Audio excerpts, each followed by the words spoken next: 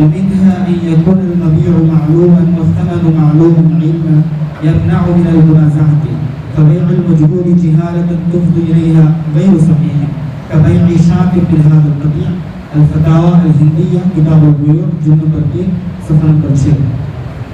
شرط نمبر 3، ثمن کی ادائیگی کے لیے مدت متعین ہو اور ایسی جہالت نہ ہو جس سے جھگڑے کا اندیشہ ہو، البتہ معمولی جہالت نقصان دہ نہیں ہے۔ وَأَمَّا الْخَاصَّةُ فَمِنْهَا مَعْلُومِيَّةُ الْأَجَلِ فِي الْبَيْعِ بِثَمَنٍ مُؤَجَّلٍ الْهِندِيَّةِ كتاب البيوع جلد نمبر 3 صفحہ نمبر 6۔ شرط نمبر 4، ثمن اقوال ربویہ میں سے نہ ہو جن پر قبضہ مجلس عقد ہی میں ضروری ہوتا ہے۔ اگر ثمن اموال ربویہ میں سے ہو تو بیع بالتقسیط جائز نہیں ہے، اس لیے کہ اس میں ثمن پر قبضہ مجلس عقد میں نہیں ہوتا ہے، جبکہ اموال ربویہ میں مجلس عقد ہی میں قبضہ کرنا ضروری ہے۔ ومنها القبض في الصرف قبل الافتراق، الفتاوى الهندية كتاب البيوع۔ شرط نمبر 5، بدلین مال متقوم ہو۔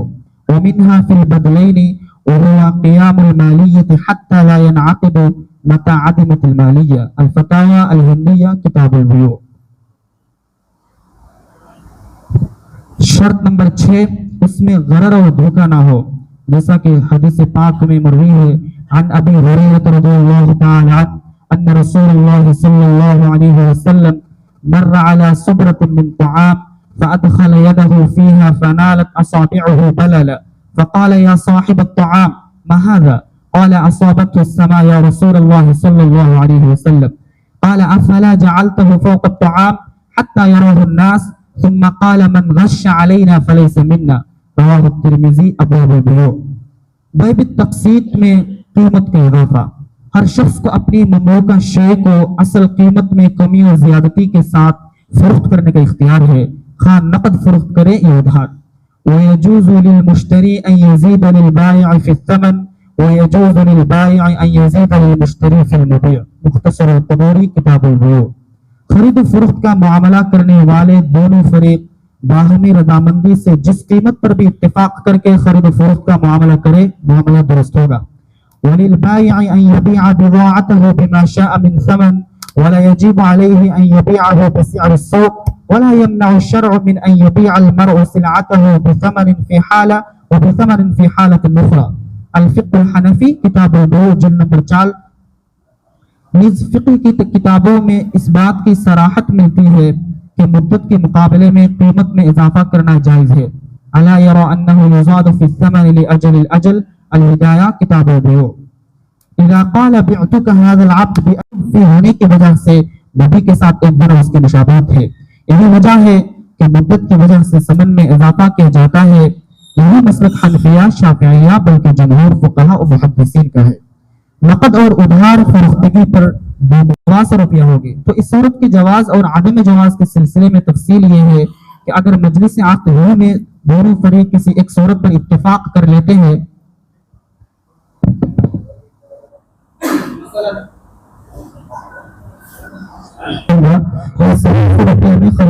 تو یہ صورت جائز ہے، اس لیے کہ جب اتفاق ہو گیا تو جہالت ختم ہو گئی جو مفسد بیع ہے۔ اور اگر کسی ایک صورت پر اتفاق کیے بغیر مجلس عقد ختم ہو جاتی ہے تو چونکہ تردد کے ساتھ معاملہ ہوا جس کی وجہ سے ثمن مجہول ہے، لہٰذا یہ صورت درست نہیں ہے۔ امام ترمذی نے باب ما جاء فی النہی عن بیعتین فی بیعت کے تحت حدیث ذکر کرنے کے بعد تحریر فرماتے ہیں وقد فسر بعض اہل العلم قالوا بیعتین فی بیعہ ان یقول ابیعک هذا الثوب بنقد نفع سود کے دائرے میں آتا ہے یا نہیں. ادار فروختگی میں نقد فروختی کے مقابلے میں مال کی قیمت زیادہ مقرر کرنا ربا کے دائرے میں نہیں آتا ہے، اس لیے کہ ربا تو وہ زیادتی جو قرض کی ادائیگی میں ہو، یا ربا اس زیادتی کا نام ہے جو کسی عوض سے خالی ہو اور اموال ربویہ میں ایک جنس کا تبادلہ اسی جنس سے ہو. اور ظاہر ہے کہ یہاں پر نہ قرض پر اضافہ دیا جا رہا ہے اور نہ ہی اموال ربویہ میں ایک جنس کا تبادلہ اسی جنس سے ہے، بلکہ سامان کی فروختگی روپیہ پیسہ سے ہو رہی ہے. جس طرح اپنا سامان نقد کمی بیشی کے ساتھ فروخت کرنے کا اختیار ہے، اسی طرح ادار بھی کمی بیشی کے ساتھ اختیار کرنے کا اختیار ہے. الربا عبارة عن فضل مال لا يقابله عوض في معاوضة مال بمال او هو فضل خال عن عوض شرط لأحد العاقدين. الفقه الحنفي كتاب البيوع. لا ينطبق على هذه الزيادة بثمن لأنه ليس قرضا ولا بيع للأموال الربوية بمثلها. آپ کو دعوت دیتا ہوں تشریف لائیں اور الیکشن کے متعلق چند اہم مسائل پر روشنی ڈالیں. نحمده ونصلي على رسوله الكريم اما بعد. انسان اپنی فطرت کے اعتبار سے آزاد پیدا کیا گیا ہے، لہذا اس کو یہ بات گوارا نہیں ہوتی کہ اس پر اس کی جنس سے تعلق رکھنے والے کسی اور شخص کی حکومت اور اختیار ہو. اس فطری جذبے کی تکمیل کے لیے ریاستی نظام ترقی کرتے کرتے اس تصور تک پہنچا ہے کہ عوام پر نمائندے کے واسطے سے خود عوام کی حکومت ہونی چاہیے. اسی تصور کو جمہوریت کا نام دیا گیا ہے، جس میں انسان اپنے آپ پر کسی شخص یا گروہ کی حکمرانی کو بخوشی تسلیم کرتا ہے. اس نظام حکومت میں الیکشن کو مرکزی حیثیت اور بنیادی اہمیت حاصل ہے. الیکشن کے ذریعے عوام اپنے حق رائے دہی کا استعمال کرتے ہیں اور جو لوگ منتخب ہوتے ہیں ایک مقررہ مدت کے لیے ان کا حق حکمرانی ثابت ہوتا ہے. اس جمہوری طرز حکمرانی کی خود کئی قسمیں ہیں، لیکن بنیادی طور پر رائے عامہ کی تائید کا حصول ہر صورت میں ضروری ہوتا ہے اور حکومت کو وجود میں لانے کا بنیادی کردار ہوتا ہے. اگر ماضی کی طرف نظر دوڑائی جائے اور غور کیا جائے تو الیکشن کے ذریعے حکمرانوں کا انتخاب اسلامی نقطہ نظر سے بھی قابل قبول بلکہ مطلوب ہے، اور رسول اللہ صلی اللہ علیہ وسلم نے بھی اس طرز حکمرانی کو پسند فرمایا ہے.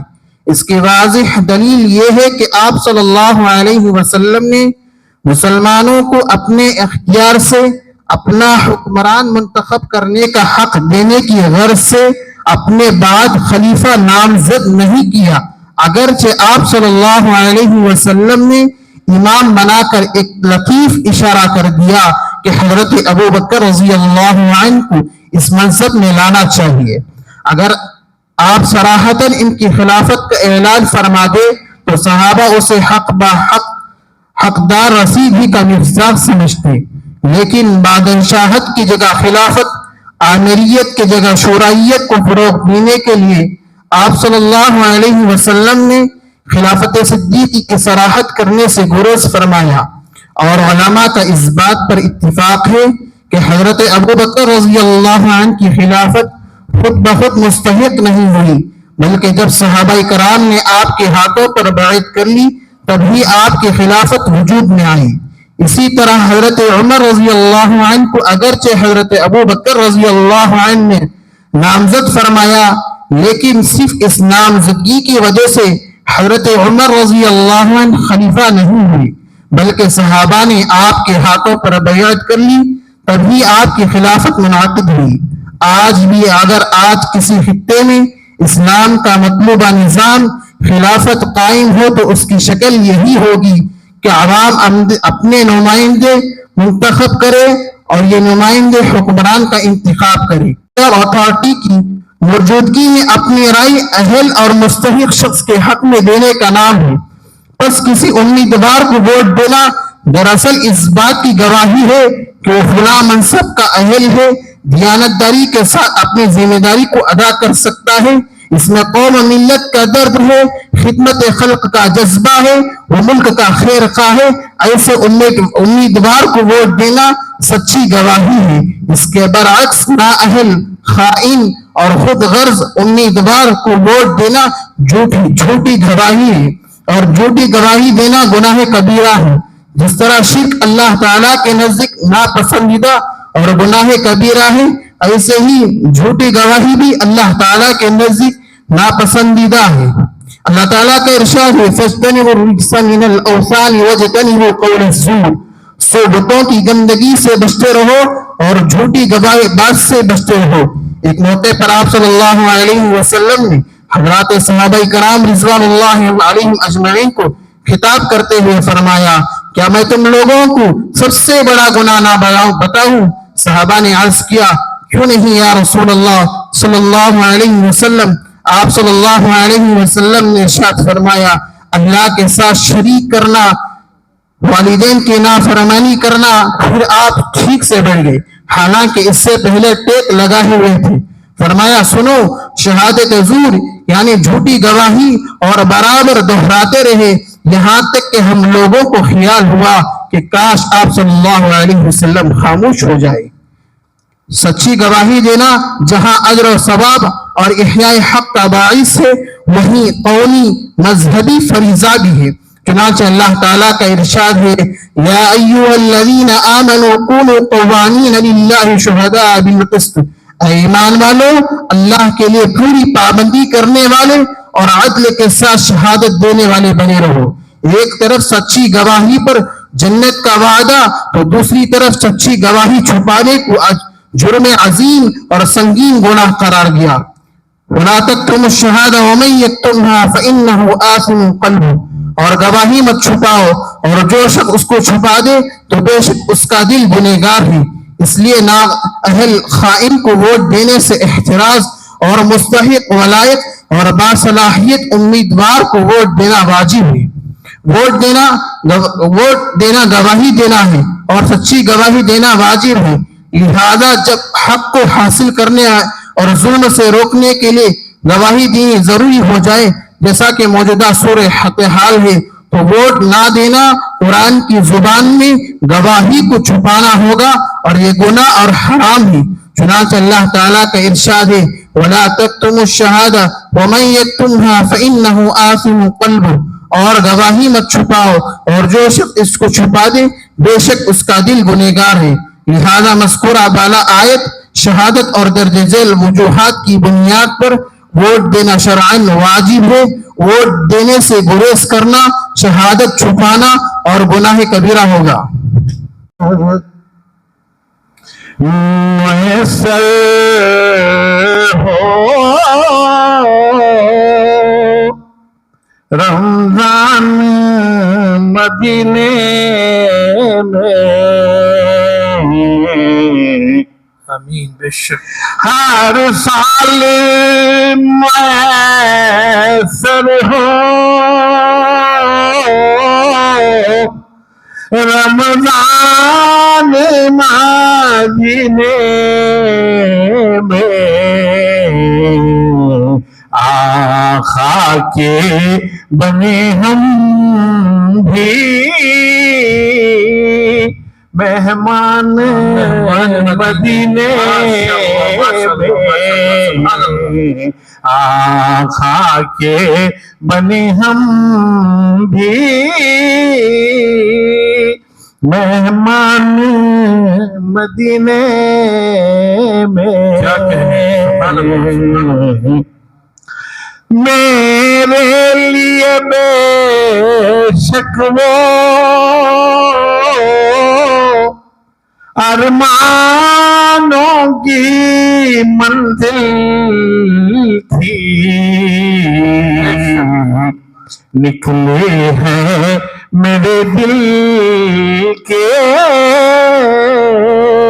ارمان مدینے، نکلے ہیں میرے دل کے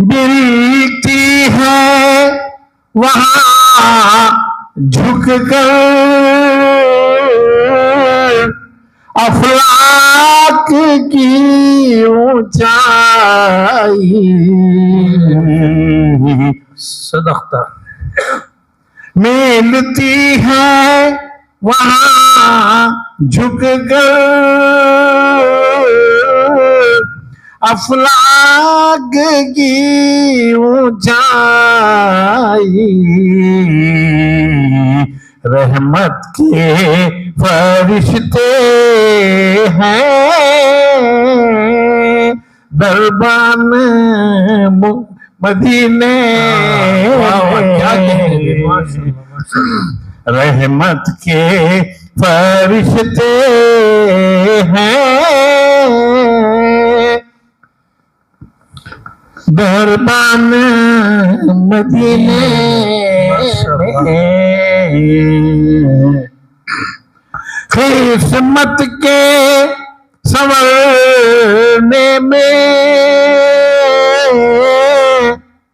کچھ دیر نہیں لگتی قسمت کے سنورنے میں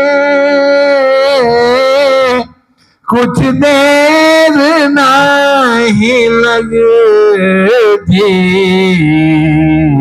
جاری ہے ہر ایک لمحہ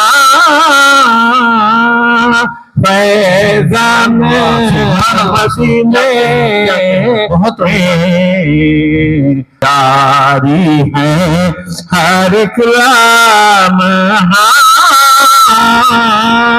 فیضان مدینے میں آقا کے دیوانوں کی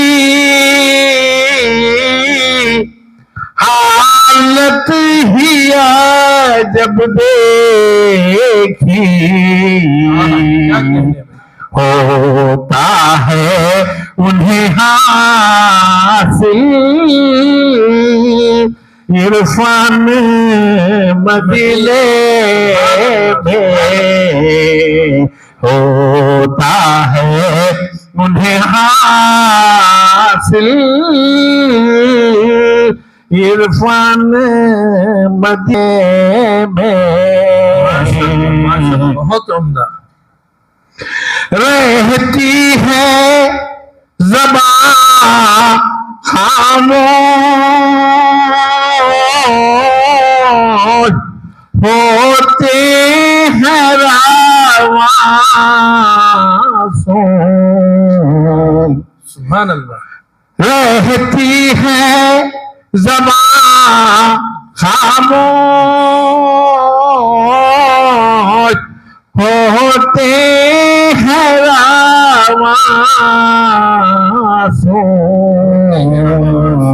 ہوتی ہے یہ عاشق کی